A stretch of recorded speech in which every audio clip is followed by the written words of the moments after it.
Good morning traders. তো আজকের এই ভিডিওতে বেসিক্যালি আমরা দেখব মার্কেটিং আমরা শিখবো কেন। তো সেটা আমি কিছু খারাপ দিক দেখব আর কিছু ভালো দিকগুলো বলবো, যেটার সাহায্যে তোমরা নিজেরাই ডিসিশন নিতে পারবে যে ট্রেডিং শিখবো কেন।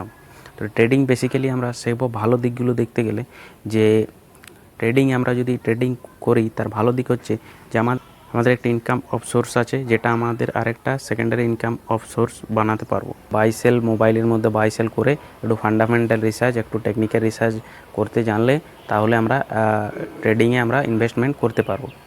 এবার খারাপ দিকগুলো যেগুলো দেখতে গেলে, যে বেসিক্যালি আমরা অনেকেই রয়েছি যারা ট্রেডিং সম্পর্কে আমরা সঠিকভাবে যদি আমরা জ্ঞান না নিয়ে থাকি তাহলে আমরা অপশান ট্রেডিংয়ে পড়ে যাই। যে রিটেল ট্রেডাররা 90% রিটেল ট্রেডাররা লস করছে অপশান ট্রেডিংয়ে, এবং 10% ট্রেডাররা প্রফিট করছে।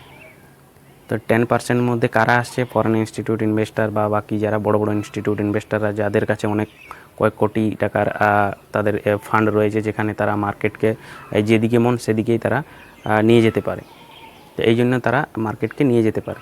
তার মধ্যেও আমরা দেখতে পাবো যে মার্কেটে ফরেন ইনস্টিটিউট ইনভেস্টাররা যারা রয়েছে তারা চাইলে মার্কেটে অপশান ট্রেডিং থেকেই তারা টাকা ডবল করে নিয়ে যেতে পারে, কিন্তু তারা সেটা করেনি। তারা ইনভেস্টমেন্ট করে থাকে ইন্ডিয়ান মার্কেটে।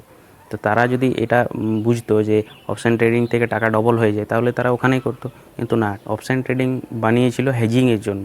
কিন্তু তো এবার তোমরা ডিসিশন নিতে পারো যে ট্রেডিংয়ে কেন শিখবো, ফান্ডামেন্টাল কেন শিখবো, টেকনিক্যাল কেন শিখবো। তো অবশ্যই তোমাদের যদি ভিডিওটা ভালো লেগে থাকে তো অবশ্যই ভিডিওটাতে লাইক করো এবং চ্যানেলটাতে সাবস্ক্রাইব করে নাও।